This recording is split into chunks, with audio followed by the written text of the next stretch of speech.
नमस्कार, मेरा नाम आशीष मंगल है और मैं फोरम फॉर डेमोक्रेसी का एक सदस्य हूं। आज इस वेबिनार में उपस्थित सभी पार्टिसिपेंट्स का बहुत-बहुत स्वागत है। आज का ये webinar pre menopause to menopause managing the changing stages of life के बारे में है, जिसमें आज हमारे साथ उपस्थित एक्सपर्ट्स आपको रजोनिवृत्ति के बारे में बताएंगे। आज इस वेबिनार के संयोजक के रूप में आज हमारे साथ डॉक्टर शुचि भारती उपस्थित हैं। डॉक्टर शुचि भारती अगर हम बात करें तो उनके एक्सपीरियंस जो है वो सरकारी और गैर सरकारी क्षेत्रों में बहुत ही ज़्यादा है। उनकी शिक्षा और अनुसंधान जो है वो रोजगार और श्रम कानून, अंतर्राष्ट्रीय कानून और मानव अधिकार के क्षेत्रों में है। मैं डॉक्टर शुचि भारती से अनुरोध करता हूं कि वो इस वेबिनार को प्रारंभ करें। Doctor Shuchi Bharti, please. Okay, धन्यवाद Ashish and good evening to everyone. आप सभी को हमारा नमस्कार और मेरा नाम शुचि भारती है। आज के वेबिनार में मैं आप सबों का स्वागत करती हूँ। यह वेबिनार फोरम फॉर डेमोक्रेसी तथा police families welfare society Delhi police के सौजन्य से आयोजित किया गया है। फोरम फॉर डेमोक्रेसी एक स्वतंत्र गैर सरकारी ट्रस्ट है जो कि कई सालों से menstrual health management, women health, community and mental health, livelihood and employment के कार्यों से जुड़ी है। आज के हमारे वेबिनार का टॉपिक है pre menopause to menopause managing the changing stages of life, यानी प्री मेनोपॉज तथा मेनोपॉज के बीच बदलते चरणों का प्रबंधन। कोरोना वायरस विश्व की एक सबसे बड़ी समस्या बन चुकी है। भारत में इस बीमारी के आंकड़े लगातार बढ़ते भी जा रहे हैं। इसके चलते लाखों महिलाओं को प्रजनन स्वास्थ्य से जुड़ी सेवाओं को प्राप्त करने में दिक्कत आ रही है और मेनोपॉज या प्री मेनोपॉज से गुजर रही महिलाओं के लिए ये फेज और भी ज्यादा चैलेंजिंग है।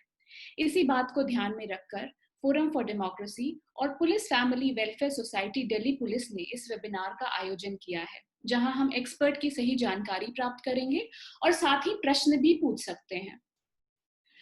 तो हमें समझना चाहिए कि क्या है मेनोपॉज। बोलचाल की भाषा में मासिक धर्म या पीरियड्स के स्थायी रूप से बंद हो जाने को रजोनिवृत्ति यानी मेनोपॉज कहा जाता है। मेनोपॉज किसी भी महिला के जीवन का एक बहुत स्वाभाविक या नेचुरल फेज है। 12 या 13 वर्ष की आयु में मासिक धर्म यानी पीरियड्स स्टार्ट हो जाते हैं। उम्र बढ़ने के साथ साथ महिलाओं में हार्मोन के बदलाव आते हैं। आमतौर से 40 की उम्र 40s में गर्भधारण या प्रेगनेंसी की क्षमता कम होने लगती है और मेनोपॉजल चेंजेस बॉडी में स्टार्ट हो जाते हैं। यह चेंजेस किसी एक महिला को नहीं बल्कि सभी महिलाएं एक्सपीरियंस करती हैं।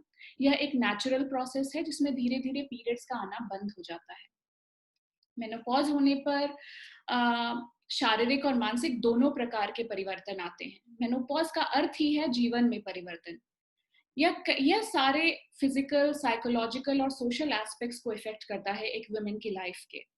इस विषय को लेकर हमारे मन में कई सवाल भी उठते हैं, पर क्या हमने कभी सही जानकारी प्राप्त करने की कोशिश की है या हमें अवेलेबल हुई है? हमारा सपोर्ट सिस्टम ऐसा है जहां हमारे मन में जो कंफ्यूजन है वो हम आसानी से हल कर पाएं? ये सारे सवाल इम्पोर्टेंट हैं। हम में से कितने लोग जानते हैं या जानने की कोशिश भी करते हैं कि महिलाओं के जीवन में बहुत महत्वपूर्ण बदलाव कब कब आते हैं? क्या मेनोपॉज हमारी जिंदगी का दृष्टिकोण बदलने वाला समय है? मेरे कुछ दोस्त शायद इस प्रश्न के बारे में कहेंगे कि आखिर हमें यह सब जानने की क्यों जरूरत है, क्योंकि हमको मेनोपॉज डायरेक्टली इम्पैक्ट नहीं करता। तो मैं आपसे कुछ सवाल पूछना चाहूंगी। क्या हम सबको औरतों की स्वास्थ्य समस्याओं के समाधान में सम्मिलित होना चाहिए या नहीं? क्या आप चिंतित होंगे या नहीं अगर आपके नजदीकी व्यक्ति जिनकी बहुत ही महत्वपूर्ण जीवन के बदलाव आ रही है उन क्षणों से गुजर रहे हैं, तो क्या आप उसको ध्यान में रखेंगे, उनके लिए चिंतित होंगे या नहीं? अगर आप एक पुरुष हैं तो क्या आप ये नहीं मानना चाहेंगे कि आपकी भी एक बड़ी जिम्मेदारी बनती है कि आप फीमेल हेल्थ के फेजेस को जानें और अवेयर रहें और साथ दें? यदि आप महिला हैं तो आपको हम सब जानना पड़ेगा कि हम सबको इस फेज से गुजरना है। इसलिए मैं आप सब से निवेदन करना चाहूंगी कि इस चर्चा को अच्छी तरह से सुनें, इसमें भाग लें, हमारे एक्सपर्ट की नॉलेज से अपनी अवेयरनेस बढ़ाएं और किसी भी प्रकार के प्रश्न पूछने से ना हिचकें। आज यहाँ पूछे जाने वाले प्रश्नों को मेनोपॉज से संबंधित एस्पेक्ट से रिलेट करने की कोशिश करें और इसको समझने की कोशिश करें, जो हम विश्वास रखते हैं कि आपके सभी इश्यूज और सभी जो कंफ्यूजन्स हैं उनको दूर करेगा। आज हमारे साथ इस विषय पर बात करने के लिए इसलिए अपने क्षेत्रों से संबंधित प्रतिष्ठित महिलाएं जो समाज की भलाई में योगदान देने के लिए प्रयत्नशील रही हैं, वो जुड़ रही हैं और मैं इनका बहुत बहुत स्वागत करती हूँ। हम अपना प्रोग्राम अब शुरू करते हैं और मैं पार्टिसिपेंट से अनुरोध करना चाहूंगी कि अपने संबंधित प्रश्नों को चैट बॉक्स में लिखें। इसे हम क्वेश्चन आंसर राउंड में इंक्लूड करने का प्रयास करेंगे। साथ ही हम लाइव क्वेश्चंस भी लेंगे, जो कि सभी एक्सपर्ट टॉक्स के बाद अंत में रखा गया है। तो हमारी पहली विशेषज्ञ हैं, मैं उनका स्वागत करती हूँ, डॉक्टर सीमा शर्मा। डॉक्टर सीमा शर्मा जो कि MS, FIC MCH, MICOG, FMAS हैं तथा वे department of obstetric and gynaecology, Mahatma Gandhi university of medical sciences and technology Jaipur की हेड भी हैं। Doctor Sharma European society of human reproductive and embryology और इंटरनेशनल मेनोपॉज सोसाइटी की मेंबर भी हैं। हमारी दूसरी विशेषज्ञ हैं डॉक्टर अंजना खरे। डॉक्टर खरे एक रजिस्टर्ड प्रैक्टिशनर हैं जो कोविड-19 के दौरान लखनऊ में लोगों की सेवा में जुटी हुई हैं। हमारी तीसरी विशेषज्ञ डॉक्टर अमरीन खुर्शीद अनफॉर्चुनेटली तकनीकी कारणों के कारण सीधे हमसे जुड़ नहीं पाई हैं, लेकिन उन्होंने हमारे दर्शकों के लिए एक वीडियो संदेश भेजा है। तो हम प्रोग्राम की शुरुआत डॉक्टर खुर्शीद के वीडियो मैसेज से करेंगे और मैं टेक्निकल टीम से अनुरोध करूंगी कि वो वीडियो मैसेज को स्टार्ट करें। हेलो एवरीवन, मेरा नाम डॉक्टर अमरीन है और मैं FFT संस्था से पिछले 3 साल से जुड़ी हुई हूँ। और आज हमें एक मौका मिला है इस वेबिनार के ज़रिए अपना एक्सपीरियंस शेयर करने का और ये बताने का कि स्लम्स में क्या लोगों के बीच में मिथ्स हैं पीरियड्स के प्रॉब्लम को लेकर के, और क्या उनके मिसकंसेप्शंस हैं, क्या भ्रांतियाँ उनके बीच में फैली हुई हैं, और एज अ डॉक्टर हम उनको कितना इस चीज़ के लिए जागरूक कर सकते हैं और उनकी कैसे मदद कर सकते हैं। स्लम्स में सबसे इम्पॉर्टेंट एक चीज़ जो देखी गई है वो ये है कि वहाँ पर लोगों की चुप्पी इस चीज़ को लेकर सबसे ज़्यादा है कि वो अपने पीरियड से रिलेटेड कोई बात नहीं करना चाहते हैं। महिलाएं अक्सर अपनी इन बातों को शेयर करने में, डॉक्टर से बताने में या इनफैक्ट अपनी फैमिली मेम्बर्स को ही बताने में शर्म महसूस करती हैं। डॉक्टर के पास जाने में उनको झिझक होती है, जिसके कारण वो सारी परेशानियों को झेलती रहती हैं। उनको कई बार पता भी नहीं होता है कि उनको जो परेशानी हो रही है वो उनकी प्री मेनोपॉजल प्रॉब्लम्स हैं या मेंस्ट्रुअल प्रॉब्लम्स हैं या मेनोपॉज में आने वाली जो परेशानियां होती हैं वो हैं या कोई और बीमारी है। और इसी कारण से उनके अंदर कई बार बहुत बड़ी बड़ी बीमारियां भी बन जाती हैं। तो एज अ डॉक्टर ये हमारी रिस्पॉन्सिबिलिटी है कि हम उन लोगों को जागरूक करें, उन लोगों को इस सब के बारे में बताएं कि क्या एक प्री मेनोपॉजल या मेंस्ट्रुअल या मेनोपॉजल स्टेजेस में उनको क्या दिक्कतें आ सकती हैं, क्या चीज़ बिल्कुल नॉर्मल है, किन चीज़ों पर उनको डॉक्टर को कंसल्ट करना चाहिए। और हम एज अ डॉक्टर हमारी ये भी रिस्पॉन्सिबिलिटी बनती है कि हम उनके मिथ्स और मिसकंसेप्शंस को उनके दिमाग से निकालें। ये हम एक सोशली सोसाइटी में रहने पर भी हमारा ये कर्तव्य बनता है कि हम उन लोगों को ये समझाएं कि उनको इसके बारे में बात खुलकर करनी चाहिए। इसमें कोई शर्म जैसी बात नहीं है। ये बिल्कुल एक नॉर्मल प्रोसेस है। एक औरत के लाइफ में उसका रिप्रोडक्टिव फेज शुरू होता है जब उसको पीरियड शुरू होता है, और जब उसको पीरियड बंद होता है तो उसका रिप्रोडक्टिव फेज खत्म हो जाता है, यानी उसकी माँ बनने की क्षमता तब बिल्कुल खत्म हो जाती है। लेकिन उसके बीच में जो परेशानियाँ होती हैं, जो दिक्कतें उन महिलाओं को आती हैं, जैसे कई बार बहुत ज़्यादा कुछ महिलाओं को हैवी ब्लीडिंग्स होते हैं अपने मेंस्ट्रुअल हर बार मेंसेस आने पर। कई बार उनको जब मेंसेस आने बंद होने की शुरुआत होती है, जिसे हम प्री मेंस्ट्रुअल फेज कहते हैं, उस वक्त जब उनको जो दिक्कतें आती हैं जैसे anxiety, nausea, breast tenderness, cramps, ये सब जो परेशानियां होती हैं जो छोटी छोटी भी होकर के कई बार बहुत बड़ी हो जाती हैं, वो इन सबको बहुत नॉर्मल तरीके से लेते हैं। तो इस सब के बारे में भी उनको बात करनी चाहिए। As a social responsible personality हम डॉक्टर्स को उनको हमेशा ये बोलना चाहिए कि वो इसके बारे में खुलकर बात करें, ना कि सिर्फ डॉक्टर के सामने बल्कि अपने परिवार वालों के सामने भी। अगर उनको कोई परेशानी है, किसी महिला को अगर बहुत हैवी ब्लीडिंग है, अब उसका कारण जानना बहुत ज़रूरी है। वो किस कारण से है, क्या उसका कोई कारण हार्मोनल इम्बैलेंस है, क्या कोई फाइब्रॉइड है, या फिर वो नॉर्मल प्री मेंस्ट्रुअल फेज में ही चल रही है। तो उस हैवी ब्लीडिंग की वजह से कई बार उसको बहुत सीवियर पेन भी होता है। तो उस सब को जानना उन महिलाओं के लिए बहुत ज़रूरी होता है, और उसको जानने के लिए उनको जागरूक करना हमारा कर्तव्य है। और हम ये कोशिश करते हैं अपनी संस्था के ज़रिए भी कि उन लोगों तक ज़्यादा से ज़्यादा ये मैसेज पहुंचा पाएँ कि उनको किस तरीके से खुलकर बात करनी है, किस तरीके से अपने दिमाग से ये निकालना है कि ये कोई एक ऐसा श्राप नहीं है जो भगवान ने उनको दिया है। कि कोई लोग ये सोचते हैं कि ये एक श्राप है जो भगवान ने उनको दिया है और ये अपने समय पर शुरू होता है और अपने समय पर ख़त्म होता है, पर ये किसी तरीके का कोई ऐसा श्राप नहीं है। ये एक बिल्कुल ये बल्कि एक वरदान है जो भगवान ने एक औरत को दिया है, क्योंकि जब उसको पीरियड शुरू होते हैं तो वो माँ बनने की क्षमता रखती है, जिसमें उसको एक प्राउड फीलिंग होनी चाहिए, उसके फैमिली मेम्बर्स को उसके ऊपर प्राउड होना चाहिए, उस डे को, उस दिन को एंजॉय करना चाहिए।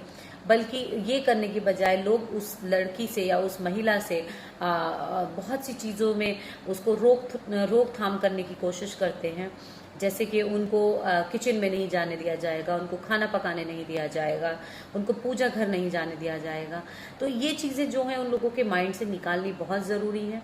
उनको ये भी बताना हमारा फ़र्ज़ बनता है एज अ डॉक्टर। जो मैंने देखा है कि लोग डॉक्टर्स के पास जाने से इसलिए भी डरते हैं क्योंकि उनको लगता है कि पता नहीं डॉक्टर किस तरीके से उनकी जांच करेगा, क्या उनको बड़ा कोई टेस्ट या कोई इन्वेस्टिगेशन ऐसी करा लेगा जिससे उनके बहुत सारे पैसे खर्च हो जाएंगे। पर ये सब चीज़ें एक्चुअली एनजीओज इतने सारे काम कर रहे हैं, हमें उनको ये अवेयर करना है कि कौन सी एनजीओ किस चीज़ के लिए काम करती है। और स्पेशली जो विमेन रिप्रोडक्टिव हेल्थ है उसके लिए बहुत सी एनजीओज काम करती हैं, और उन संस्थाओं के बारे में हमें उन्हें अवेयर करना चाहिए और उनको किस वक्त डॉक्टर को कंसल्ट करना चाहिए, उनको ये अवेयर कराना बहुत ज़रूरी है। यानी उनको अगर बहुत ज़्यादा हैवी ब्लीडिंग्स हो रहे हैं या बहुत कम ब्लीडिंग हो रहे हैं, अगर वो प्री मेनोपॉजल फेज में नहीं पहुँचे हैं, तो उनको उसके बारे में ये बताना कि ये नॉर्मल नहीं है, अब नॉर्मल है, उसके लिए क्या इन्वेस्टिगेशंस होने चाहिए वो उनको बताना हमें बहुत ज़रूरी है। जितनी सरल भाषा में हम उन्हें समझा सकते हैं उन्हें समझाने की हमें कोशिश करनी है। और इस वेबिनार के ज़रिए हम अगली बार फिर से कोशिश करेंगे कि हम कुछ और नया आप तक पहुंचा पाएँ और आप लोगों को जागरूक कर पाएँ कि आपको कैसे अपना ध्यान रखना है। थैंक यू डॉक्टर अमरीन, इतना इम्पोर्टेंट मैसेज देने के लिए। और आपने बिल्कुल सही कहा कि किसी भी रोग या समस्या का उपचार जितना महत्वपूर्ण है उतना ही महत्वपूर्ण है उसकी सही जानकारी। अभी बोलेंगे। और एक डॉक्टर का फर्ज बनता है कि वो अवेयरनेस भी उतनी ही रिस्पॉन्सिबिलिटी के साथ जनरेट करे जितनी रिस्पॉन्सिबिलिटी के साथ ट्रीटमेंट करे। Thank you doctor Amreen for such valuable message.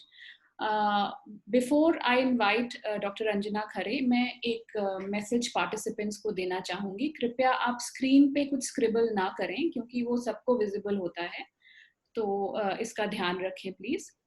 और इसके साथ ही विदाउट एनी फर्दर डिले मैं डॉक्टर अंजना खरे को इनवाइट करना चाहूंगी जो प्री मेनोपॉजल और मेनोपॉजल हेल्थ मैनेजमेंट के बारे में जानकारी देंगी। डॉक्टर खरे, मैं आपका स्वागत करती हूँ। Over to you. Namaskar, I am Dr. Anjana Khare from Lucknow. First, I would like to thank FFD and Delhi Police Family Welfare Society for inviting me to this webinar. And today's topic of this webinar, जैसा कि आपने बताया कि perimenopausal and menopausal health है मेरा, तो I will start my PPT. सबसे पहले तो मैं ये कहना चाहती हूँ कि हर महिला की जिंदगी में 3 पड़ाव आते हैं। पहला मेनार्की, जब उसका मेंसेस शुरू होता है, 8 से 10 साल की उम्र में शुरू होता है, तब वो मानसिक और शारीरिक रूप से उसमें चेंजेस आते हैं।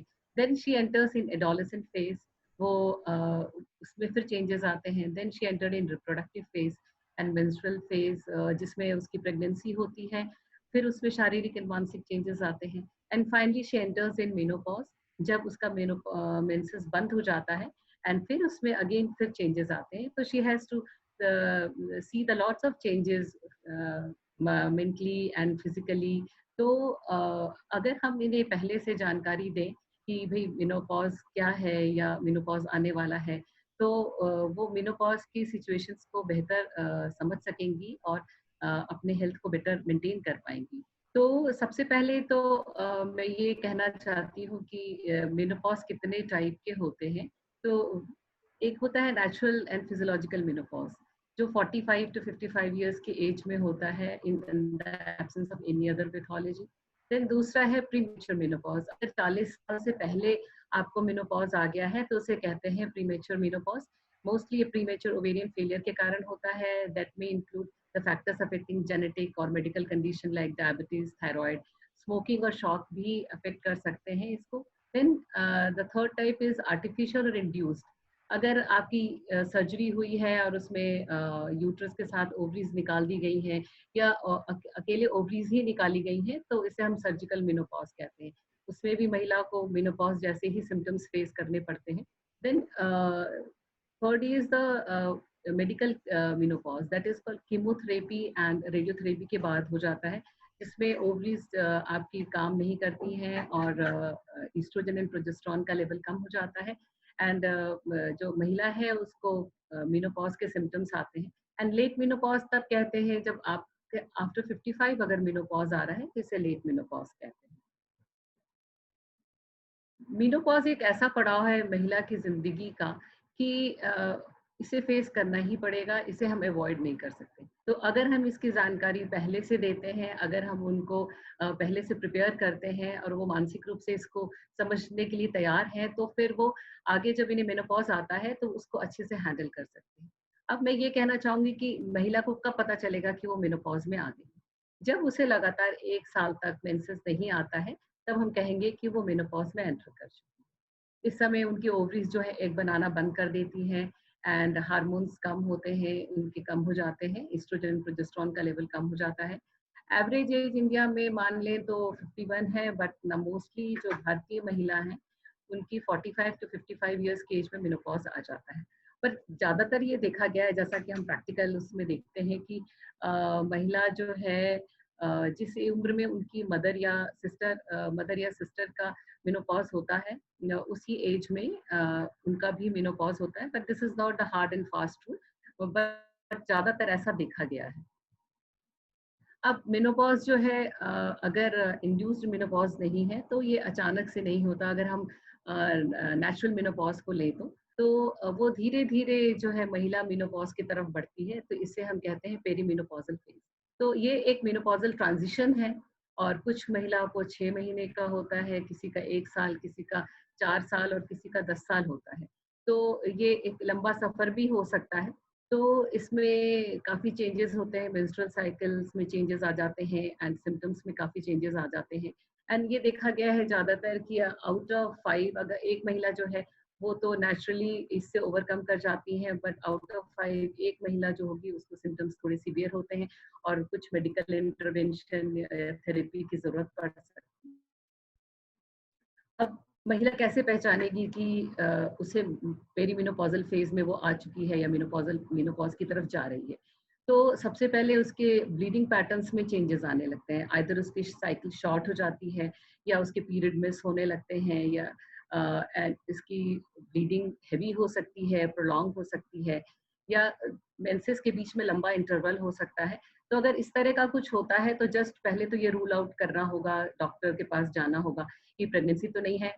और अगर प्रेगनेंसी नहीं है तो डीएनसी एक चेकअप होता है जिससे कि एंडोमेट्रियल लाइनिंग की का पता चलता है कि कोई कैंसर वैंसर डेवलप तो नहीं हो रहा है, सर्वाइकल कैंसर तो नहीं है या ओवेरियन कैंसर तो नहीं है।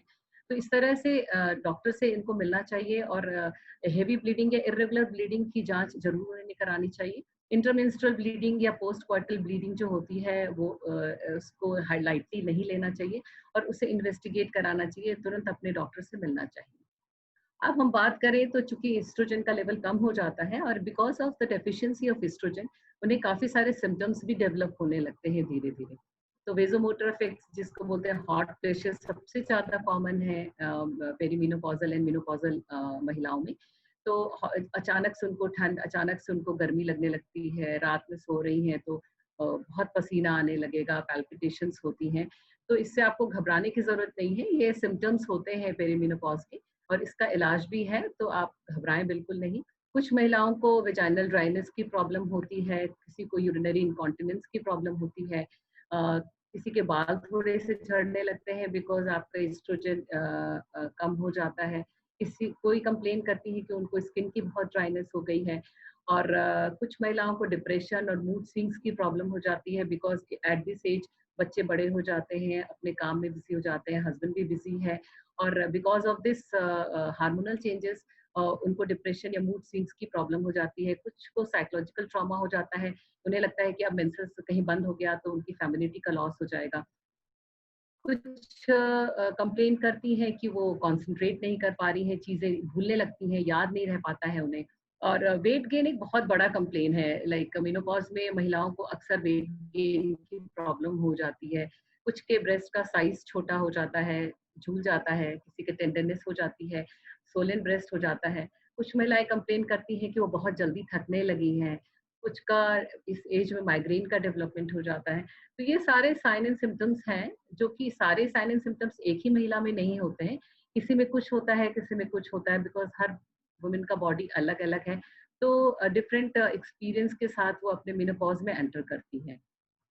अब मैं सबसे पहले तो ये बताना चाहूंगी कि महिला को लगता है कि अब तो मेंसेस रेगुलर नहीं आ रहा है, अब मैं शायद मेनोपॉज में आने वाली हूँ, तो अब मुझे बर्थ कंट्रोल मेथड्स की कोई जरूरत नहीं है। तो ये बिल्कुल सही नहीं है।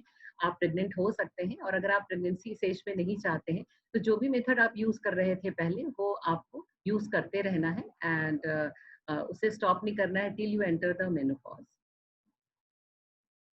अब सिंस अगर आपको लगता है कि इस तरह के चेंजेस आ रहे हैं, मेंस्ट्रुअल चेंजेस आ रहे हैं, इस तरह के साइन एंड सिम्टम्स आ रहे हैं, तो आप सेल्फ ट्रीटमेंट बिल्कुल नहीं करेंगे। आप इमीडिएटली अपने डॉक्टर से मिलें, गायनेकोलॉजिस्ट से मिलें।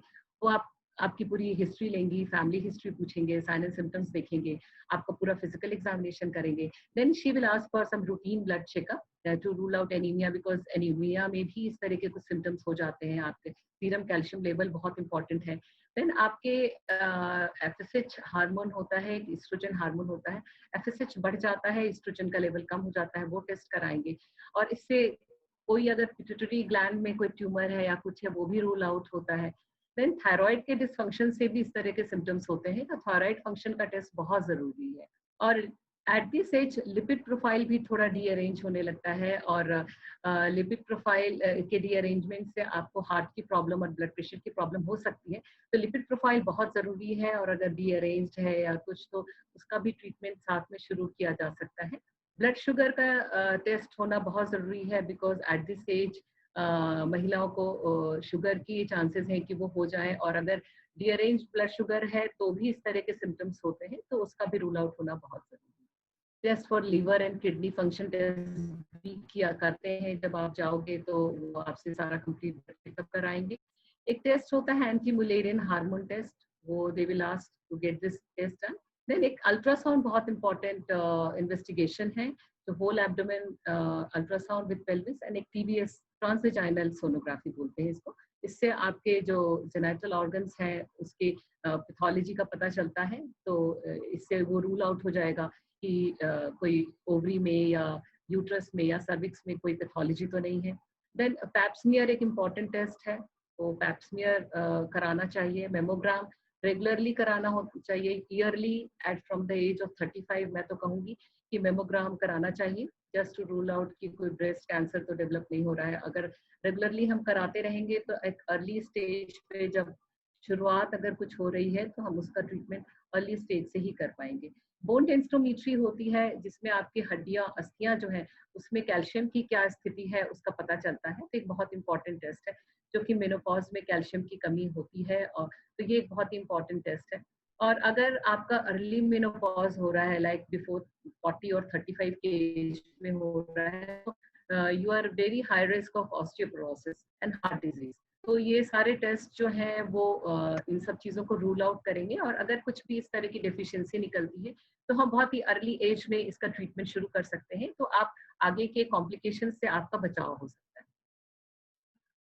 अब सबसे पहले तो ये समझना होगा सारी महिलाओं को कि ये कोई बीमारी नहीं है, ये एक ट्रांजिशनल फेज है जो कि हर महिला को फेस करना है, तो आप सबसे पहले तो ये दिमाग से निकाल दें कि ये कोई बीमारी है या कोई हवा है। ऐसा कुछ नहीं है, ये एक टेम्पररी फेज है, कुछ का कुछ महीनों में खत्म हो जाता है, कुछ का कुछ साल में खत्म होते हैं ये सारे सिम्टम्स।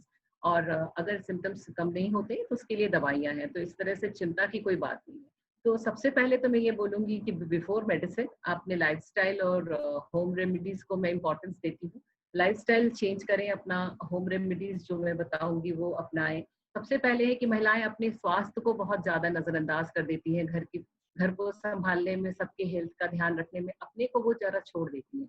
तो मैं कहूँगी कि अब ये समय आ गया है जब महिलाएं अपने ऊपर ध्यान दें, अपना खाना, अपना पीना, अपना सोना, उस पर बहुत ज़्यादा फोकस करें। तो बैलेंस डाइट लेना बहुत ज़रूरी है, उसमें फ्रूट्स, वेजिटेबल्स, होल ग्रेन्स का को इंक्लूड करें, फास्ट फूड कम ना खाएं या अवॉइड करें, और तला भुना मसालेदार खाना भी अवॉइड करें। सैचुरेटेड फैट, ऑयल, शुगर भी अवॉइड करें जितना हो सके। फिर अपने रोज के रूटीन में कैल्शियम, विटामिन डी का सप्लीमेंट लें, vitamin C, vitamin B complex, ये सारी चीज़ें इंक्लूड करें। फिर एक फाइटोएस्ट्रोजन होता है कुछ खाना पदार्थों में, जिसमें वो नेचुरल एस्ट्रोजन बोलते हैं, इसका इफेक्ट एस्ट्रोजन जैसा ही होता है, उसका सेवन शुरू करें। वो जो है वो सोयाबीन, टोफू जो सोया से बनता है, soya milk, apple, oats, barley, moong beans, carrot और फ्लेक्सीड एंड ड्राई फ्रूट्स में पाया जाता है। और the richest source of phytoestrogen is a flaxseed, तो अलसी का सीड जिसे हम कहते हैं, तो वो आप रेगुलर बेसिस पर खाएं, तो ये आपको काफ़ी रिलीफ करेगा इस दौरान।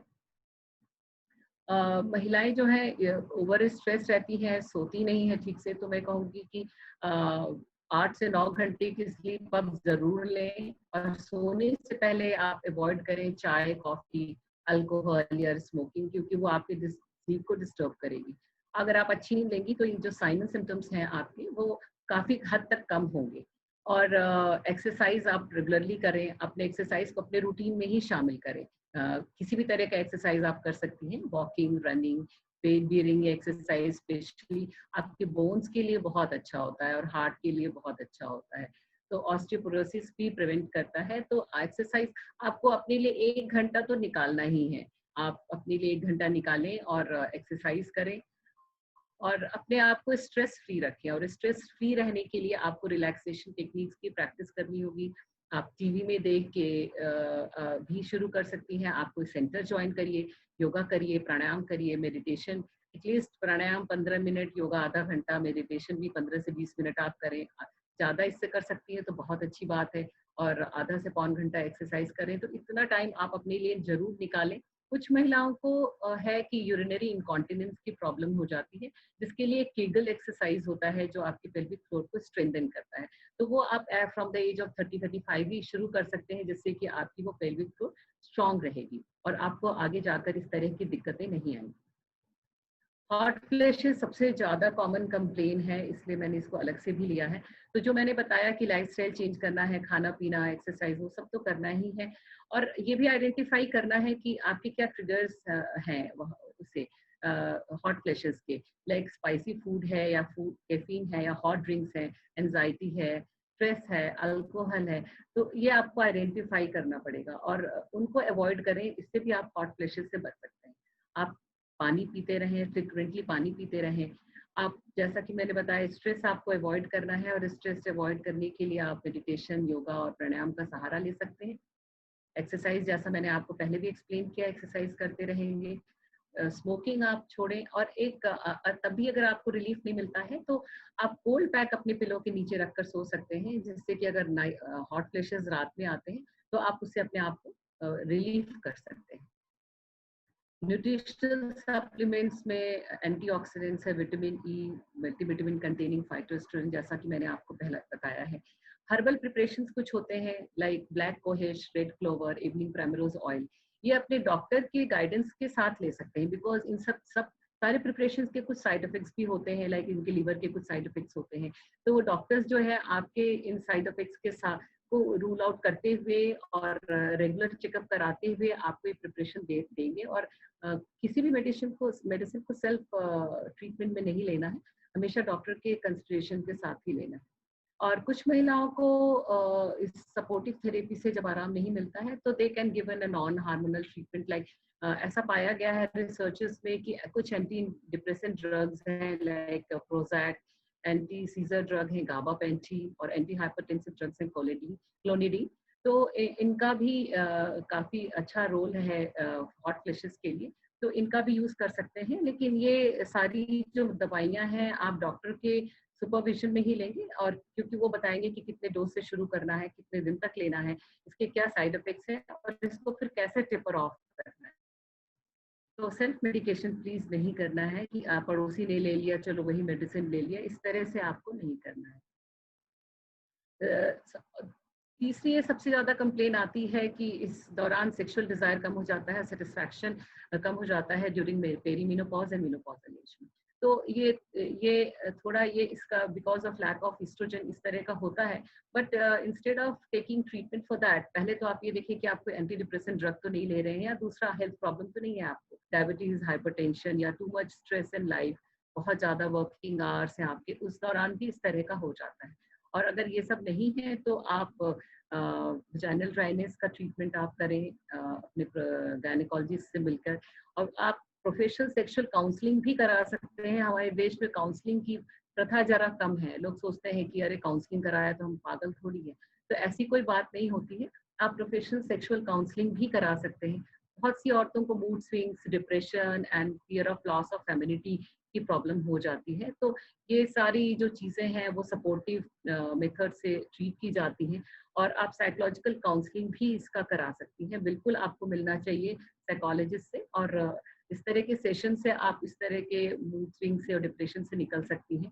और इस एज में अगर आप फ्री हैं तो अपने शौक का काम आप करें, अपना मन दूसरी तरफ लगाएं, योगा, प्राणायाम, मेडिटेशन करें, तो इससे भी आपका मूड स्विंग, डिप्रेशन भी कम होता है। वजाइनल ड्राइनेस की काफ़ी सारे मेथड्स हैं जो आप यूज़ कर सकते हैं। मार्केट में बहुत सारे प्रिपरेशंस मौजूद हैं, लुब्रिकेशंस हैं, मॉइस्चराइजर है। आप रेगुलर सेक्सुअल एक्टिविटी में इन्वॉल्व रहें जिससे कि वजाइना का ब्लड सप्लाई इम्प्रूव रहता है और उसकी लुब्रिकेशंस भी मेंटेन रहती है। पानी पिए, 10 से 12 ग्लास पानी जरूर पिए। And low dose oestrogen cream भी अवेलेबल है मार्केट में। फिर भी यही कहना चाहूँगी कि कोई भी हार्मोनल ट्रीटमेंट जो है वो बिना डॉक्टर की सलाह के ना लें, और डॉक्टर की सलाह के बाद ही आप ये सब इस्तेमाल कर सकती हैं। अब हम ये बताना चाहेंगे कि सबसे इम्पोर्टेंट है कि इस दौरान महिलाओं की बोन पर बहुत बुरा असर पड़ जाता है अगर उसका ध्यान पहले से न रखा जाए तो, और उस एक ऑस्टियोपोरोसिस की प्रॉब्लम हो जाती है।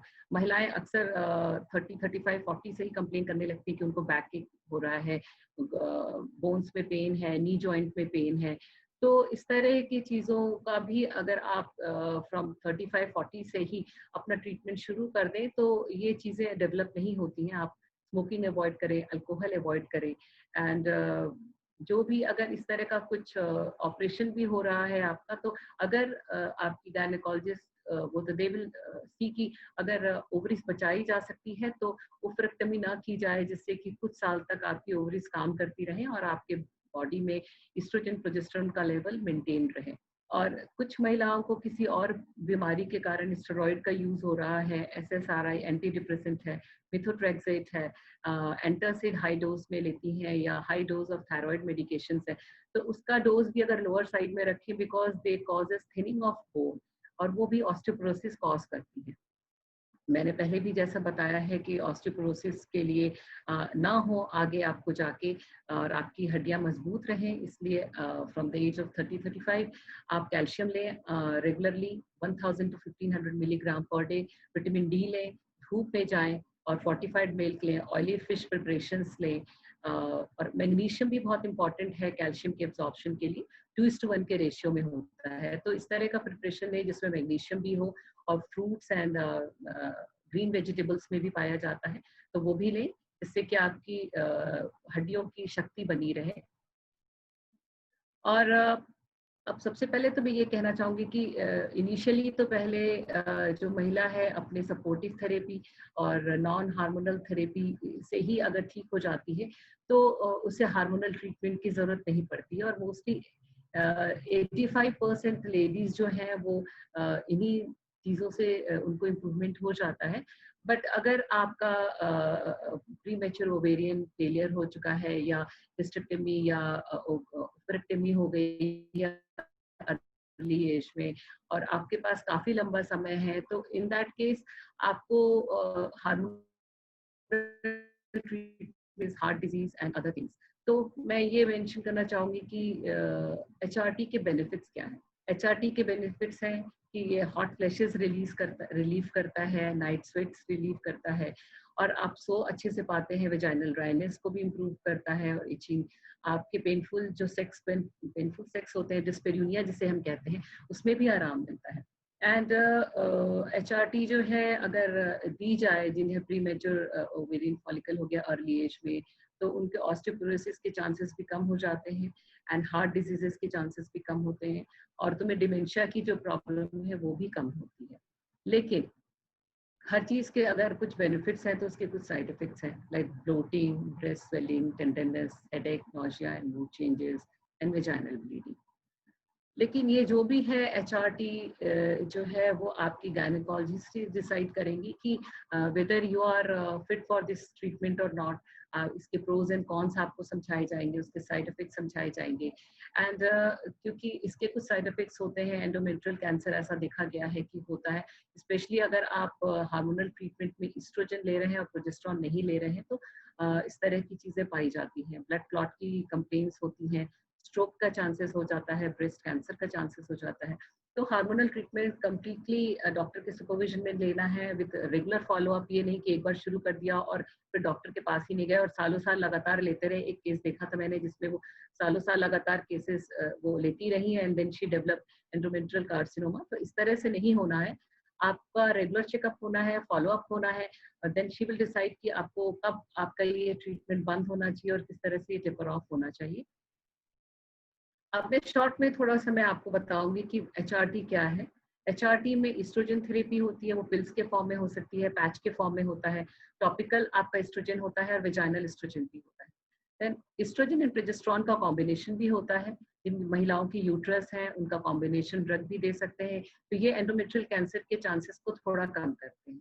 ओरल प्रोजेस्टेरॉन भी होता है, वो सिंथेटिक एंड नेचुरल टाइप का होता है, और इंट्रायूट्राइन डिवाइसेस हैं वो प्रोजेस्टेरॉन इम्प्रेग्नेटेड होती हैं, वो भी आप यूज कर सकते हैं। तो वो एक बर्थ कंट्रोल का काम भी करती हैं, प्लस मेनोपॉजल सिम्टम्स को भी कम करती हैं। हम अब ये बता दें कि HRT किस महिलाओं में नहीं आप यूज कर सकते, लाइक जिनको ब्रेस्ट कैंसर की हिस्ट्री है या एंडोमेट्रियल कैंसर की हिस्ट्री है, ओवेरियन कैंसर की हिस्ट्री है, अनएक्सप्लेन वेजाइनल ब्लीडिंग है, उनको ब्लड क्लॉट की प्रॉब्लम है, स्ट्रोक की, लिवर डिजीज की प्रॉब्लम है। तो और अगर आप बाई चांस प्रेग्नेंट हो गए तो इसको रूल आउट करके ही HRT शुरू करना है, और ये आपके गायनेकोलॉजिस्ट या एंडोक्राइनोलॉजिस्ट जो हैं वो डिसाइड करेंगे whether you are fit for HRT और नॉट, और उनके कंप्लीट सुपरविजन में ये करना है। और अंत में मैं ये कहना चाहूंगी कि ये एजुकेशन एंड अवेयरनेस प्रोग्राम अगर हम हर महिला को फ्रॉम द एज ऑफ 35 देंगे तो उसे अवेयरनेस रहेगी, पहले से उसे अब हेल्थ कॉन्शियसनेस रहेगी, और वो अपने आगे आने वाले मेनोपॉज को ज़्यादा बेहतर संभाल सकेंगी और सपोर्टिव। और उन्हें ये भी बताना चाहूंगी कि हर तरह का सपोर्टिव एंड मेडिकल ट्रीटमेंट है, तो वो मेनोपॉज से बिल्कुल ना घबराएं, वो मेनोपॉज में भी बिल्कुल हेल्दी और स्वस्थ रह सकते हैं। Thank you. May I see Dr. Seema Sharma? Yes, Dr. Seema, you may share your screen, your presentation, please. So I would like to thank Dr. Anjana as she has made my job easier, because she has learned you about everything about menopause. And now I will actually talk about the outlining of menopause and the effect of COVID on menopause and how we can raise our defense against the COVID at this age. So by now we have learned that what is menopause. Menopause को हम diagnose करते हैं 1 साल के बाद, means कि जब वो हो चुका है तब हम लेबल करते हैं कि मेनोपॉज हो चुका।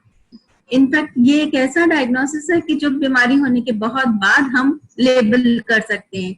आज हमें लास्ट मेंस्ट्रुअल पीरियड आया है तो आज हमें नहीं पता कि अगले महीने हमारा आएगा या नहीं आएगा। और ये एक ग्रेजुअल चेंज है जो ग्रेजुअली होते होते मे बी डिले होते होते बंद हो जाए या फिर फ्रिक्वेंटली आने लगे और फिर बंद हो, तो ये एक एबनॉर्मलिटी के रूप में प्रेजेंट करता है इस एज में विमेन को। नाउ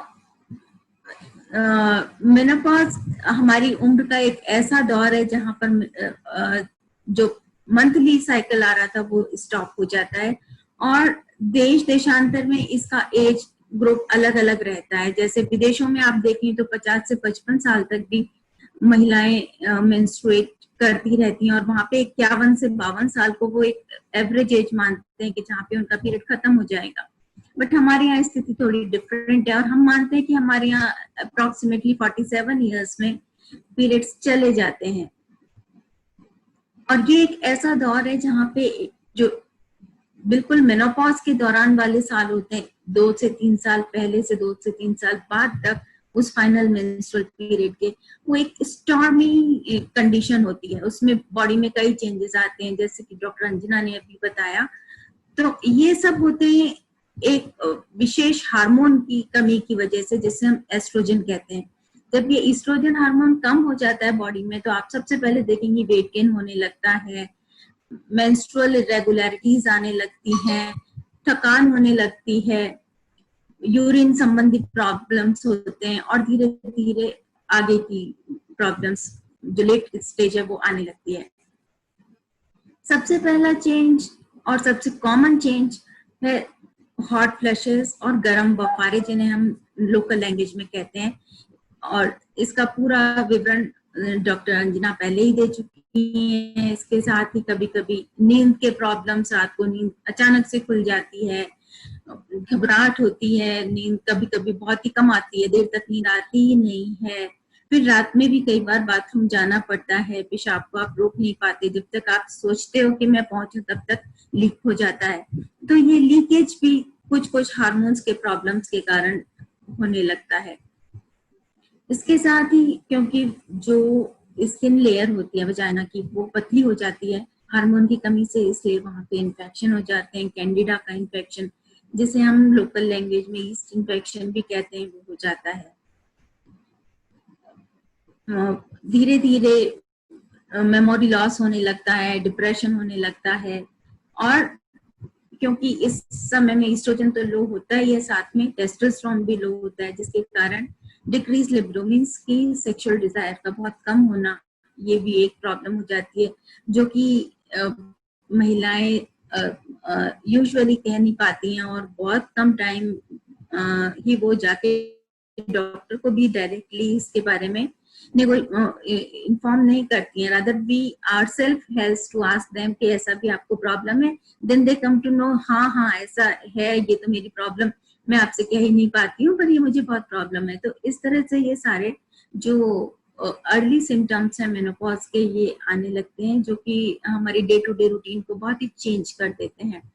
और later on after 4 to 5 years bones कमजोर होने लगते हैं, जोड़ों में दर्द होने लगता है, आपको पता लगता है आप बिना सहारे के उठ नहीं पाते हैं, शरीर में कमजोरी होती है, हाथ पैरों में दर्द होता है, पोस्चर चेंज हो जाता है, कमर झुकने लगती है, थोड़ा हमारा हाइट लॉस भी हो जाता है। जो हमारी हाइट इनिशियल ईयर्स में होती है उससे हम थोड़े 1-2 इंच हाइट लूज कर जाते हैं।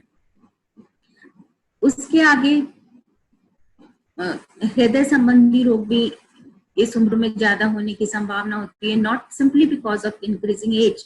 एजिंग होती है वो महिलाओं में भी होती है, पुरुषों में भी होती है, उसके डिफरेंट एस्पेक्ट्स होते हैं।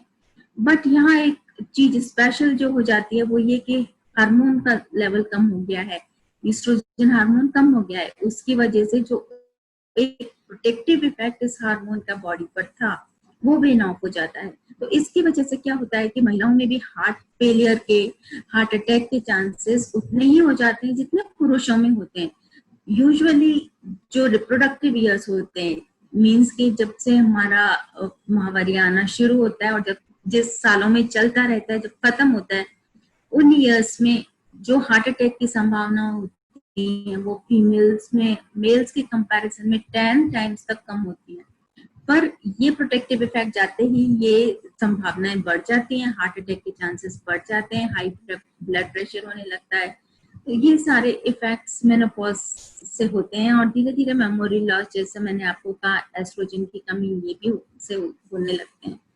अब आप यहाँ देख सकते हैं कि ये जो 35 और 40 इयर्स की एज है, यहाँ पे फीमेल के पास ईस्ट्रोजन जो डार्क पिंक कलर दिख रहा है, ये बहुत पर्याप्त मात्रा में, जिससे उसके सारे प्रोटेक्टिव इफेक्ट हमको मिल रहे हैं। बट 60, 70 और 80 पर जाते जाते तो लेवल्स बिल्कुल ही कम हो गए हैं, जिनके कारण हम ये सारे चेंजेस अप्रिशिएट कर पाते हैं। ये सब हमको नॉलेज हो गई है। तो व्हाई वी आर कंसर्न? बिकॉज at present we are living in a different era. Everybody is having so much anxiety because all the time on the TV screen we are visualizing corona है, घर से बाहर मत निकलिए, मुंह ढक के रहिए, कोरोना के कारण बड़ी प्रॉब्लम्स आने वाली हैं. So we are living in a pandemic of corona. So I would like to talk something about that. What is corona? Corona क्या है और क्यों इससे हमें बचना जरूरी है? हम देख रहे हैं रोज ये फिगर्स चेंज हो रहे हैं इंडिया में. आज जैसे पिछले 3-4 दिन से लगातार अराउंड 10,000 केसेस इन्फेक्शन के आ रहे हैं. और ये वायरस के कारण ये बीमारी है, जिस वायरस में ऐसे स्पाइक्स हैं जो कि हमारी बॉडी के सेल से चिपक जाते हैं और हमारे अंदर एंटर करके और बेसिकली थ्रू माउथ, आईज ये एंटर होते हैं और हमारे रेस्पिरेटरी सिस्टम में श्वास नली के होते हुए जाते हैं और मेनली हमारे फेफड़ों को इन्वॉल्व करते हैं, जिससे सांस की प्रॉब्लम होने लगती है. इसीलिए इससे बहुत सडन डेथ्स भी हो रहे हैं जो कि हाइपोक्सिया या ऑक्सीजन की कमी के कारण हो रहे हैं, क्योंकि हम सांस अच्छी तरह से नहीं ले पा रहे हैं. तो पर क्या, why we are concern? Are menopausal women at increased risk for this infection? क्या इस उम्र में कोरोना होने की संभावना ज्यादा है? And simply because of age, or there are some other reasons for it? So यदि हम वैसे देखें तो एज के कारण ऐसा इन्फेक्शन ज्यादा होगा ऐसा नहीं है, बट कुछ अंडरलाइंग प्रॉब्लम्स हैं. लाइक जैसा कि पूरे अभी टाइम में डिस्कस हुआ है कि हमको हार्ट डिजीज होने का इस एज में रिस्क ज्यादा है, डायबिटीज होने का रिस्क ज्यादा है. तो इन बीमारियों का अपना इननेट प्रॉब्लम है कि ये हमारे बॉडी के डिफेंस को खत्म करते हैं और इसीलिए ईस्ट्रोजन भी कम है. ईस्ट्रोजन भी हमारी बॉडी का डिफेंस सिस्टम इंप्रूव करता है. लिम्फोसाइट्स जो हेल्पर सेल्स हैं जो कि हम इन्फेक्शन से लड़ने में हमको मदद देते हैं, उनको कम करता है. तो इसलिए हम चाहे हमारा रेट ऑफ एक्वायरिंग इन्फेक्शन उतना ही है, घर में 4 जने हैं तो हो सकता है कि उन चारों को बराबर रेट पे ही इन्फेक्शन होगा, सब बराबर तरह से एक्सपोज हैं, बट उस इन्फेक्शन का असर आपके ऊपर ज्यादा दिखेगा. मे बी आपका बेटा माइल्ड सिम्टम्स से या बिना सिम्टम्स के भी ठीक हो जाए और आप उसको रिकवर न कर पाए. इसलिए हम ज्यादा कंसर्न हैं कि क्या प्रॉब्लम्स हैं. आपने देखा होगा हमेशा कहते हैं कि अब आपकी एज 50 के करीब हो गई है तो आप अपनी सारी स्क्रीनिंग कराइए. डॉक्टर अंजना ने भी बताया, अपना पैप स्मीयर कराइए, सोनोग्राफी कराइए, मैमोग्राफी कराइए. Why? To screen for all these problems. So तो क्या मेनोपॉज हो गया तो कैंसर के खतरे बढ़ जाएंगे, ऐसा है?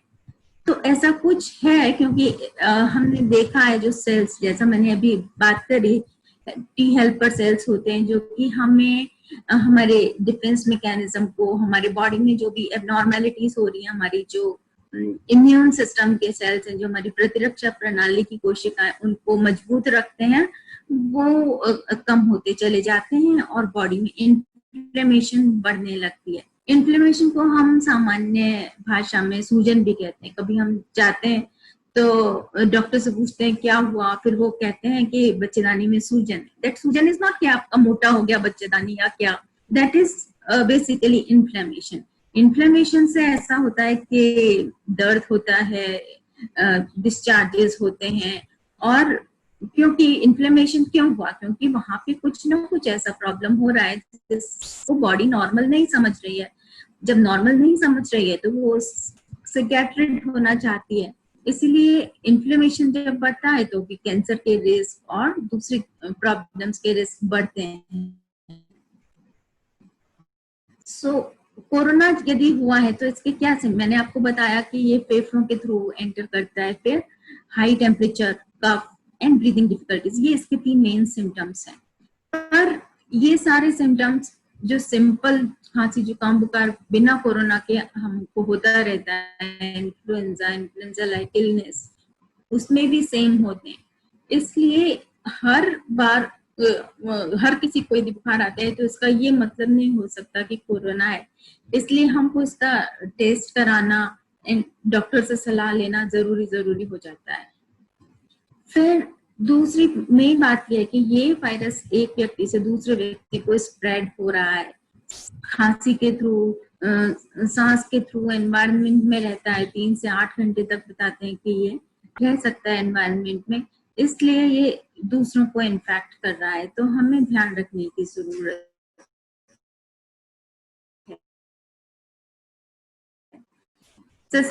एंड डेफिनेटली मेनोपॉजल वुमेन तो इसमें आते ही हैं, और वो जिनका की पोस्ट रिस्पॉन्स वीक है, जिनमें वीकनेस है, और स्ट्रेस लेडीज के ऊपर हमेशा रहता है, इसलिए मैंने इसको यहाँ इंक्लूड किया है।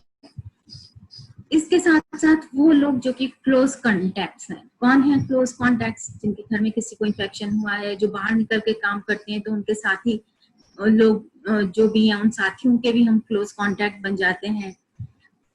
यदि हम किसी ऐसे व्यक्ति के क्लोज कॉन्टैक्ट हो जाए तो भी हमको कोरोना एक्वायर करने का खतरा बहुत ज्यादा हो जाता है। कैसे बचें इससे, क्या किया जा सकता है? What is the defence guide for corona?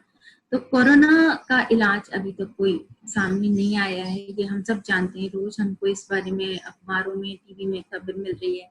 टीका भी आने में अभी देर है, कोई स्पेसिफिक दवाई इसके लिए नहीं है, इसलिए इससे बचाव ही उपाय है अभी प्रेजेंट कंडीशन में। तो बचाव के लिए हमने क्या करना है? ये वायरस हमारे हाथों से फैलता है, सो हमें प्रॉपर हैंड वॉश, 5 स्टेप्स होते हैं हैंड वॉश के जो आपको हमेशा करने हैं। आगे से धोना है, पीछे से धोना है, इस तरह से करके अपने नाखूनों को और उंगली के पोर्वों को धोना है, अंगूठों को धोना है, रिस्ट को अच्छी तरह से साफ करना है। At least 20 seconds should be given for proper hand washing with soap. अच्छी तरह से आपको सोप लगा के ये सारा मैन्योर करके हैंड वॉश करना है।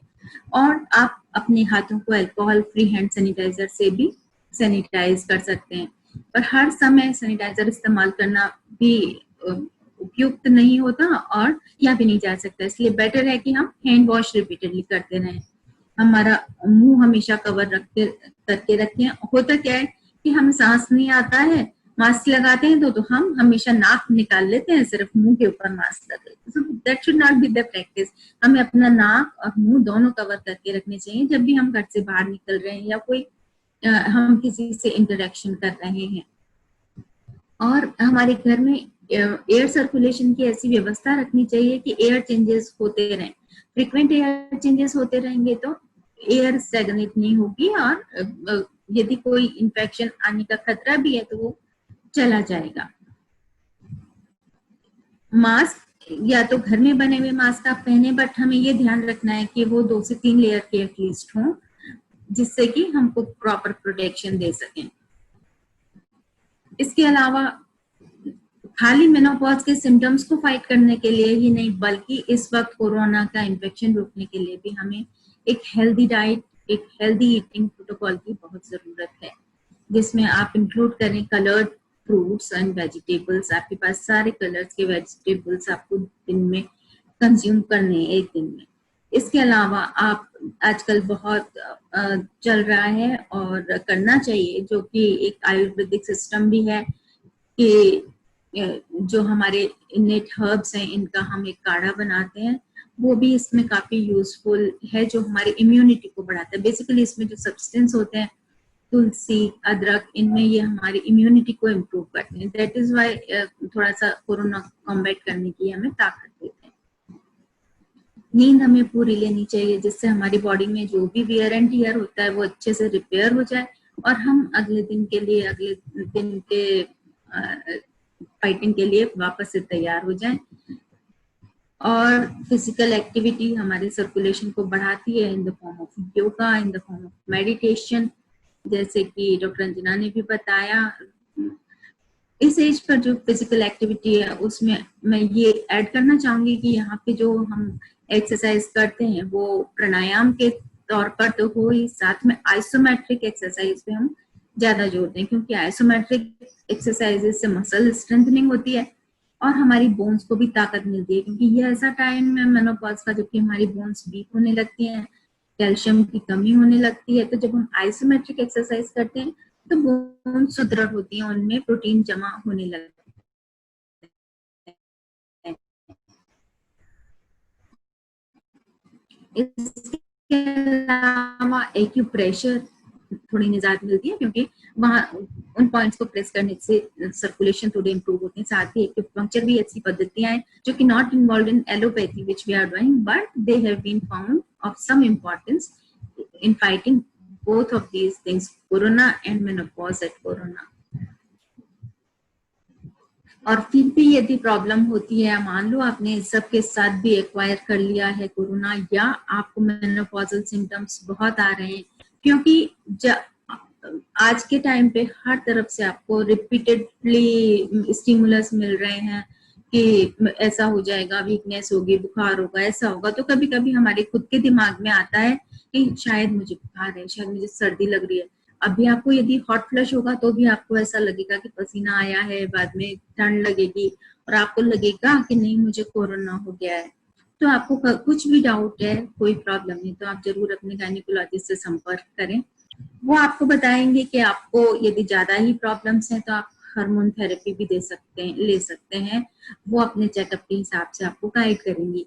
बट अभी यदि आप नेट पे भी चाहती हैं, देखती हैं, तो आपको ये पता लगेगा कि कई जगह ये दिया हुआ है कि यदि आप हार्मोन थेरेपी लेंगी तो आपकी कोरोना से डेथ होने के चांसेस बहुत कम होंगे, क्योंकि ये इस बीमारी से महिलाओं की मौत अभी तक बहुत कम हुई है पुरुषों के मुकाबले, और ये एस्ट्रोजन हार्मोन की वजह से है।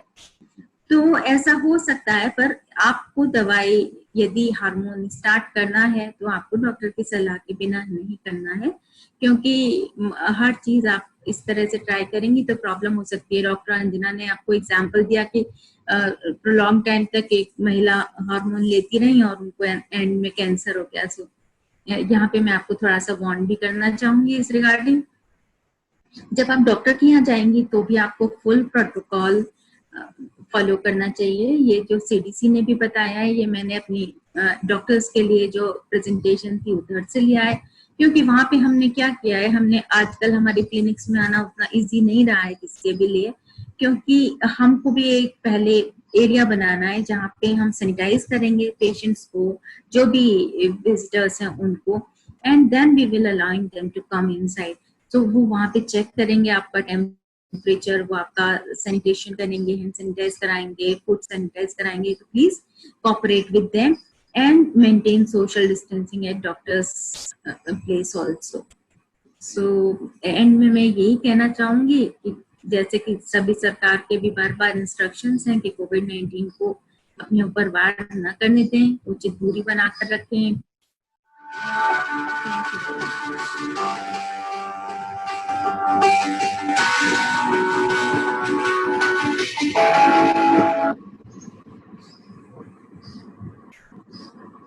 Thank you so much doctor Seema Sharma, इतनी महत्वपूर्ण जानकारी देने के लिए और उसको पूरे कोविड-19 के कॉन्टेक्स्ट में बताने के लिए कि किसी भी महामारी के बीच में भी इम्पोर्टेंट है कि हमारे लाइफ में जो वुमेन लाइफ में जो चेंजेस हो रही हैं उसको भी ध्यान में रखें और उसका भी पूरी तरह से ध्यान रखा जाए। अब मैं इस फोरम को क्वेश्चन आंसर राउंड के लिए ओपन करना चाहूंगी और हमारा सबसे पहला सवाल आया है president police family welfare society Delhi police की ओर से। मैडम, मैं आपको अनुरोध करूंगी कि आप प्लीज सवाल पूछें। Webinar was very helpful and I hope कि और पुलिस वेलफेयर फैमिलीज में जितनी भी लेडीज हैं उनको इससे बहुत ही फायदा हो। मैं ज्यादा टाइम नहीं लगाऊंगी, मैं चाहूंगी कि हमारे जो पुलिस वेलफेयर की जो महिलाएं हैं वो आपसे सवाल पूछें। मेरा बस एक छोटा सा सवाल है, जो कि पेप्सीमियर टेस्ट जो कराते हैं वो कोई एक सर्टेन एज तक करना चाहिए या 50 तक 60 तक पेप्सीमियर, और कि कब तक कराना चाहिए, या आप 60-70 आपको पेप्सीमियर कराना ही कराना है? पेप्सीमियर टेस्ट के बारे में मुझे जानना। हाँ, ये मोस्टली ये तो प्रेगनेंसी के दौरान जब आपका मेंस्ट्रुअल फेज चल रहा है, जब आप प्रेग्नेंट हो सकते हैं, उस समय से शुरू होता है और मेनोपॉज तक आपको जरूरत है कराने की। आप उसके बाद भी करा सकते हैं, लेकिन बेसिकली मेनोपॉज तक ही इम्पोर्टेंट ज्यादा होता है ये। बट अगर कुछ सिम्टम्स हैं, आगे कुछ इस तरह का कॉम्प्लिकेशंस कुछ हो रहा है, पोस्ट कॉइटल ब्लीडिंग हो रही है, तो फिर आप तब आप you should go for pap smear. I'll just take one question from one of our participant. Dr. Seema, I'll ask this question from you. I want some suggestion. My mother avoids to go for the ultrasound when she menstruates, though it is doctor prescribed. How can I convince her to go? The problem is also due to the presence of male sonologists. Very social kind of an issue. So, ma'am, what do you suggest them? Nowadays, many female gynaecologist ऐसा क्या था कि करना, but अब rule change हो गया है, तो आपको फीमेल भी मिलेगी। मेल भी यदि सोनोलॉजिस्ट हैं तो उनके साथ हमेशा एक फीमेल रहेगी। वो एक रूल है और आपका राइट भी है कि विदाउट प्रेजेंस ऑफ फीमेल आप अल्ट्रासाउंड ना कराएं, और पीरियड्स के दौरान आप अल्ट्रासाउंड करा सकते हैं, उसमें कोई प्रॉब्लम नहीं है। Okay. Thank you so much, ma'am. Miss Smriti Chandra, if you want to come live. Yeah, I just wanted to ask one question. What are the supplements in normal circumstances you would suggest one should take other than calcium or D3, vitamin D3? Dr. Khare, if you could answer this question, please. Hello. हाँ, ये calcium and vitamin D तो आपको लेना ही है, plus आप vitamin D का सी का supplements आप लें। सोया प्रोडक्ट्स के सप्लीमेंट्स मार्केट्स में आते हैं काफी, वो ले सकते हैं। एंड ब्लैक कोहिश के प्रिपरेशंस आते हैं, आप वो ले सकते हैं। You are talking about perimenopausal and menopausal supplements ना? After menopause. Yeah. During that stage. हाँ, तो आप इसके प्रिपरेशंस ले सकते हैं। कैल्शियम एंड विटामिन डी तो लेना ही है, वो मेनोपॉज से उसका कोई कनेक्शन नहीं, वो तो आपको 35 की एज से तो लेना ही है। प्लस ये जो फाइटोएस्ट्रोजेंस के प्रिपरेशंस आते हैं, ब्लैक कोहिश के प्रिपरेशंस आते हैं, आप वो ले। और रेगुलर एक्सरसाइज एंड जो मैंने आपको बताया है योगा मेडिटेशन, वो आपको बहुत ज्यादा हेल्प करेंगी। स्पेशली एक्सरसाइज जो कोर स्ट्रेंथनिंग एक्सरसाइज है, वो आपको बहुत ज्यादा हेल्प करेगी। Thank you so much. Vitamin C आप इंक्लूड करें अपने डाइट में। Vitamin C is also very important. Vitamin E antioxidant is very important. Okay, thank you so much. Thank you. Dr. Bharti, can you hear me? Yeah, I can hear you. Dr. Bharti, Yes, I can hear you. Please continue. Hello? Yes, please carry on. Yeah, I want to know if we can, if we start getting the symptoms of menopause, can we delay it by taking some measures, or what precautions should start taking? Thank you, ma'am. So can we delay the symptom of menopause, or what precaution can we take that can delay the menopause, if I may understand the question correctly? That is the question. That is the question? Okay. Yes. So, Dr. Seema Sharma, if you could first answer this question. Yeah, it's not necessary or it's not mandatory that you are going to have all the symptoms of menopause.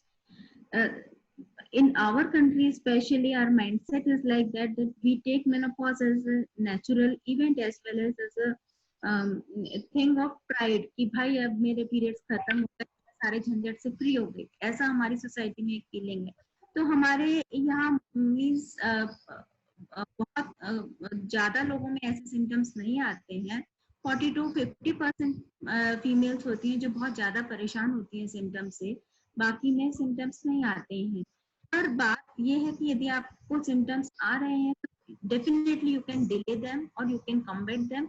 आप healthy diet लीजिए, exercise करिए, और साथ में अपनी life style improve करने के साथ साथ ही डाइट में सोयाबीन वगैरह का मात्रा बढ़ा दीजिए, तो इससे आपको इम्प्रूवमेंट होगा और आपके सिम्टम्स डिलेड भी होंगे, हो सकता है कि आए भी ना। Thank you very much, Dr. Seema. Next question, please, from PFWS office. Is there any other question? Cancer जो होती है सर्वाइकल कैंसर, क्या इसका मेनोपॉज के बाद में there is chances of cervical cancer? Dr. Khare, could you please answer this question? Menopause के बाद चांसेस तो कम होते हैं, but it is not the rule कि खत्म हो गए चांसेस। एक्चुअली पैप्समियर जब लड़की मेंस्ट्रुएट करना शुरू करती है तब से ही रेगुलरली कराते रहना चाहिए, एंड ड्यूरिंग जब वो एक्टिवली है, वो उसकी प्रेगनेंसी है, तब भी कराते रहना चाहिए। एंड मेनोपॉज के बाद चांसेस तो कम होते हैं, और एक्चुअली देखा जाए तो इससे 60 to 65 ईयर्स की एज तक पैप्समियर अगर आप करा रहे हैं तो बेटर है, बिकॉज तब भी चांसेस होते हैं सर्वाइकल कैंसर होने के। तो पैप्समियर इंस्टेड ऑफ कि आपने मेनोपॉज तक ही नहीं कराना है, आप 60 to 65 ईयर्स की एज तक पैप्समियर रेगुलर कराते रहिए, बिकॉज तब तक चांसेस है कि आपको सर्वाइकल कैंसर हो सकता है। तो चांसेस होते हैं कि आपको सर्वाइकल कैंसर हो सकता है, इसलिए एनुअली या 6 मंथ्स पे एनुअली भी करा सकते हैं। अगर आपके पास कोई साइन एंड सिम्टम्स नहीं है, लाइक कोई बैड डिस्चार्ज नहीं है या फाउल डिस्चार्ज नहीं है या पोस्ट कॉइटल ब्लीडिंग नहीं हो रही है आपको, तो आप ईयरली चेकअप कराएं या 6 मंथ्स पे एक बार पैप्समियर करा लें, because you are prone for that. आपको उसके बाद भी मेनोपॉज के बाद भी सर्वाइकल कैंसर हो सकता है। Thank you so much, doctor. I'll ask another question, a very important question. There's one of the participant who asked that, who has asked that the breast size are different. They are not the same. So, are there chances of breast cancer, or it is giving a lot of anxiety in that? Is it related to somewhere menopause or cancer or anything? And what should we do if there's such case? Dr. Seema? Condition में इनको जाके एक बार checkup जरूर कराना चाहिए, और यदि इनको कुछ साइज में डिफरेंस लगता है तो एक सेल्फ ब्रेस्ट एग्जामिनेशन का भी पूरा प्रोटोकॉल होता है, उसके अकॉर्डिंग ये थोड़ा सा आइडिया ले सकती हैं। अदरवाइज एक बार डॉक्टर को जाके दिखाएं, इस एज में मेमोग्राफी कराना यदि जरूरी हो तो करा सकते हैं। जरूरी नहीं है कि कैंसर इनको है ही है, बट साइज में, सिर्फ साइज में ही चेंज है तो अब वो बढ़ रहा है या घट रहा है वो देखना होगा, और दोनों के साइज में चेंज है या सिर्फ एक ही ब्रेस्ट का हो रहा है या दोनों का हो रहा है, इसके ऊपर भी डिपेंड करेगा कि इनका एक तरह से आगे इवैल्यूएशन होना चाहिए। Okay, thank you so much, doctor. हमारी next participant है Dr. Sangeeta Mehrotra. Can you please unmute Dr. Sangeeta Mehrotra? She wants to ask a live question. Hello जी, Dr. Sangeeta. हाँ, आई वांट टू आस्क कि अगर किसी को mood swings हो रहे हैं, 50 इयर्स एज है, तो क्या प्रिस्क्रिप्शन होना चाहिए? Who do you want to ask this question to? Any of the experts? Dr. Seema? Dr. Seema? All right. Dr. Seema, please, if you could just... I don't understand the question. Please, will you repeat it? If anybody is having mood swings and the age is around 50 years, what do you prescribe? Yeah. Okay. There are simple medications for which mood swings we are giving. And first of all, some anxiolytic preparations can be used. Anxiolytic आप समझते हैं, जो जिनको कई बार आप नींद की गोली भी कहते हैं, पर आप बिना डॉक्टर के प्रेस्क्रिप्शन के वो नहीं ले सकते हैं। ऑल्दो वो नींद की गोलियां होती नहीं है, सिर्फ थोड़ी एंजाइटी कम करने के लिए होती हैं। और लाइफ स्टाइल तो मॉडिफिकेशन सबसे फर्स्ट है। जब आप एक्सरसाइज शुरू कर देंगी, आधे घंटे की आप एक्सरसाइज रोज करेंगी तो आप एक मार्क चेंज देखेंगी। और वेजिटेबल, खीरा, सलाद आप अपनी डाइट में जरूर से इंक्लूड करिए। और इसके आगे हम कुछ और मेडिकेशंस भी देते हैं, पर उसके लिए आपको मिलना पड़ेगा ही। You will need to have written prescription from us. Which is preferred hormone therapy? Tibolone is the preferred, or is the phytoestrogens, or the new one which has come, the estroes? Actually, phytoestrogens, they are herbal preparations or sort of natural preparations, but there are evidence-based studies are not up to the mark over them, and they are lacking proper evidence. So we are not propagating them. And if you are taking phytoestrogens, you should not take more than 3 months at a stretch. In between, you can take them.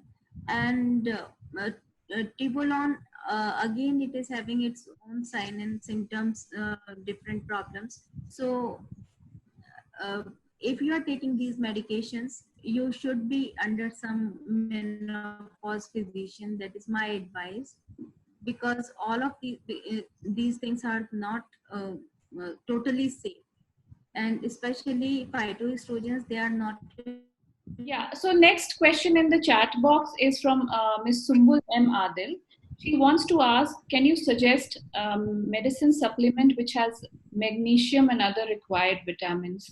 Dr. Khare, if you could please answer this. Hello. A to Z, capsule A to Z, it has magnesium, vitamin B complex. And nowadays, preparations of Bikasul with Z, it also contains magnesium and zinc. So you can take all these medicines for the magnesium preparation. And the fruits, especially banana and the dry fruits, they also contains magnesium. So you can take magnesium preparation and the fruits and vegetables for its fulfillment.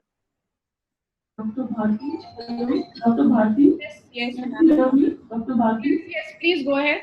One of our team leaders from PFWS, she wants to ask one question. Can you just unmute her, please? Neelam Singh? Nilima Singh? Technical team, kindly unmute Neelam Singh. Nilima Singh. Yeah, hello. Nilima Singh. Yeah, hello, ma'am, and hello, doctor. I just want to ask that if a 52 or 53-year-old lady is having a lot of problem of gastric, every other day, gastric and muscle aches all over the body. So is it having something to do with the menopausal conditions? Dr. Khare, if you could please answer. Yeah, definitely may be related because during menopause आपकी जो bowel mobility है वो थोड़ी कम हो जाती है and उसके कारण आपका एक bloating and fullness की feeling होती है and she must be not aware of her health.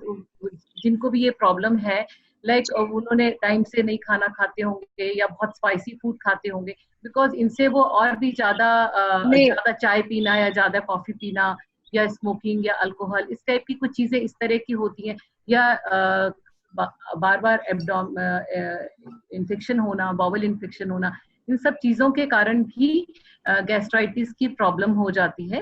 तो पहले तो ये सब चीजें रूल आउट करें कि क्या और कोई मेडिकल रीजन तो नहीं है गैस्ट्राइटिस का, इंस्टेड ऑफ कि हम कहें कि मेनोपॉज ही है. और अगर कोई भी चीज नहीं है तो मेनोपॉज भी हो सकता है. तो प्रिपरेशंस मिलती हैं फॉर गैस्ट्राइटिस लाइक एंटासिड्स आप ले सकते हैं. वो तो या वो तो मैम है एंड थोड़ी कंडीशन है that she is a diabetic and she has some bowel movement का प्रॉब्लम है बट देन वो बहुत एक्यूट हो जाता है in spite of the fact that she is taking all the precautions herbal things she is taking very simple food she is going for walks everything. But every other day, 2 days, 3 days, I mean thrice a week, she's having these problems of bloating and headaches. And ये क्या gas sir पे चढ़ गई है. नहीं gas हाँ एक ये बहुत बड़ा मिथ है कि गैस सर पे चढ़ गई है. सर पे नहीं गैस चढ़ती है, गैस पेट में बनती है. उसका जो अफेक्ट होता है वो that is headache and all. तो वो इससे वो कोरिलेट करते हैं कि सिर पर गैस चढ़ती है. सिर पर गैस नहीं चढ़ती है. लेकिन अगर इस तरह का इनको रेगुलर प्रॉब्लम है तो I think you should consult some gastroenterologist. तो वो एक एंडोस्कोपी करके देखेंगे कि अंदर कोई अल्सर तो नहीं है या कोई और प्रॉब्लम तो नहीं है. जस्ट इसको रूल आउट करना बहुत जरूरी है कि हाँ लीवर की कोई प्रॉब्लम तो नहीं है और बाउल की कोई प्रॉब्लम तो नहीं है. अगर कुछ भी ऐसा नहीं है तो जस्ट लाइफस्टाइल, थोड़ा बहुत एक्सरसाइज, खान पीन का सही करना और इन सब चीजों से ही वो ठीक हो जाएगा. बट पहले आपको रूल आउट करना पड़ेगा कि बाउल की कोई प्रॉब्लम तो नहीं है और लीवर की कोई प्रॉब्लम तो नहीं है या कोई दूसरी कोमॉर्बिडिटीज तो नहीं है साथ में. नहीं Okay, ma'am. Thank you so much for the information. Another question, which is very important. The 83-year-old elderly woman can also be affected with the menopausal conditions of female incontinence. And can it be treated? Because she awakes a lot at nights. So female incontinence बहुत है. Otherwise, she is hale and hearty. No comorbidity, no BP, no sugar, nothing. हाँ, जैसा कि मैंने बताया कि Kegel exercise करें, but अब इस एज में अगर शुरू करेंगे तो वो कितना इफेक्टिव होगा ये तो मुश्किल है बताना, बिकॉज इस समय तक जो टिश्यू की इलास्टिसिटी होती है वो काफी कम हो जाती है. और अगर तो अब इस एज में करेंगे तो शायद बहुत ज्यादा इफेक्ट नहीं होगा. तो आप यूरोलॉजिस्ट से मिल सकते हैं. और अगर लगता है उनको कि नॉर्मली तो कोई सर्जिकल ट्रीटमेंट इसके लिए लेता नहीं है, बट अगर उनको लगेगा कि भाई शी नीड सर्जिकल ट्रीटमेंट, वैसे तो 80 इयर्स के एज में कोई सर्जिकल ट्रीटमेंट इनका नहीं करने वाला है. 80 प्लस. हाँ, 80 प्लस तो surgical treatment is not suggestible. But no, can there be some hormonal treatment can be done? Any hormonal treatment तो at the age of 80 it is not advisable, not at all. Next question. So next question के लिए Miss Bipasha. ये हमारा last live question है. और किसी का question है लाइव तो बताएं, वरना मैं चैट बॉक्स से 1-2 क्वेश्चन और लूंगी. और बाकी जिनके भी सारे क्वेश्चंस हैं वो सब हम इंडिविजुअली रिस्पॉन्ड करके डॉक्टर के थ्रू आपको सेंड करेंगे. Am I audible? Thank you. Actually, I wanted to ask if someone is having acolytic spondylitis or acolytic arthritis, how menopause is going to affect that person if she is about 35 of age. So how menopause is going to affect her? Thank you. Dr. Seema, क्या हम आपसे जान सकते हैं इसके बारे में? हाँ, स्पेशली ऐसे प्रॉब्लम वाले पर्सन को अपना ज्यादा ध्यान रखना है, क्योंकि ऑलरेडी जब आर्थराइटिस सेट इन हो चुकी है तो जब एस्ट्रोजन कम होगा बोन्स और वीक होंगे तो वीकनेस और आएगी और आगे फ्रैक्चर होने के चांसेस भी ज्यादा बढ़ेंगे और सिवियर होने के चांसेस भी बढ़ेंगे. इस चीज के लिए आपको जरूर से डॉक्टर से मिलना होगा जब आपका मेनोपॉज का एज आसपास हो. पहले तो हम लोग इसमें हार्मोन थेरेपी दिया करते थे, पर अब नॉर्म्स चेंज हो गए हैं क्योंकि there are many side effects of hormone therapy which has come to our knowledge. So हम symptomatic relief के लिए minimum doses में अब हार्मोन थेरेपी देते हैं. तो उसके लिए यदि आपको प्रॉब्लम्स बढ़ते हैं तो उस वक्त आपको डॉक्टर से जरूर मिलना होगा. एक हमारा सवाल है जो हमारे ऑडियंस की तरफ से आया है कि मुझे हॉट फ्लैशेस कब तक आएंगे अगर मैं प्री मेनोपॉज से मेनोपॉजल फेज में हूँ, तो ये हॉट फ्लैशेस की समस्या कब तक रहेगी? क्या एज है उनकी? एज क्या है? एज उन्होंने नहीं मेंशन किया है. May be she is in a pre menopausal phase, ऐसा लग रहा है. देखिए, ये कोई फिक्स्ड वो डन नहीं होता है कि कितने दिन तक रहेगा, बिकॉज हर इंसान का, हर महिला का शरीर अलग अलग है और हर महिला के शरीर के जो हॉट फ्लैशेस का जो सिम्टम्स है वो अलग होता है. तो 6 महीने भी हो सकता है, 1 साल भी हो सकता है, किसी किसी को 2-3 साल भी रहते हैं.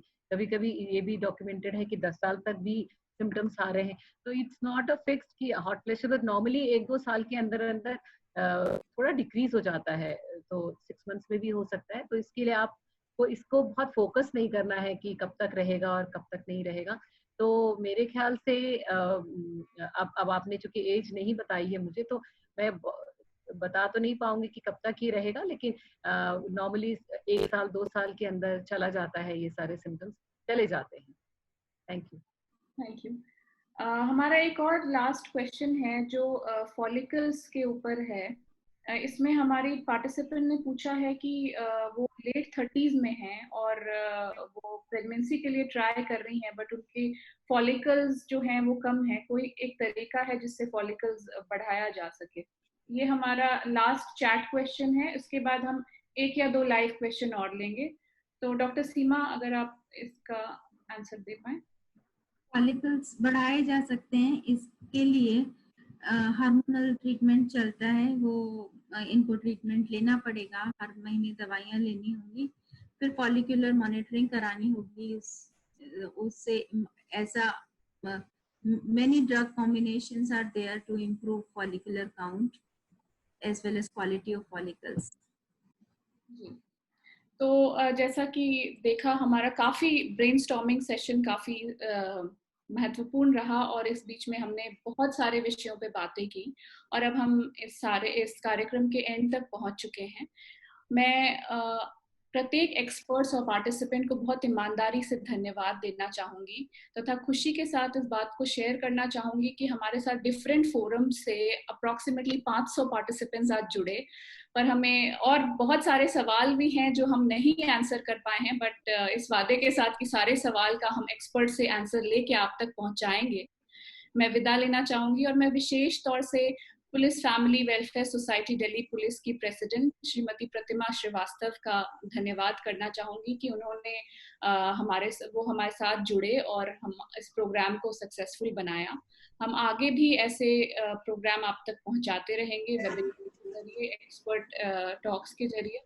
डॉक्टर सीमा शर्मा और डॉक्टर अंजना खरे का बहुत बहुत धन्यवाद। और अब हम अपना प्रोग्राम जब एंड कर रहे हैं तो मैं टेक्निकल टीम से अनुरोध करूंगी कि वो जो दोनों ऑर्गेनाइजेशन की कॉन्टैक्ट डिटेल्स हैं वो स्क्रीन पे लगाएं। आपके कोई भी फीडबैक और सवाल जो भी हैं वो आप हमें लिख सकते हैं। और बहुत बहुत धन्यवाद एक बार और। Now it's time to leave the meeting. Thank you so much. Have a good evening.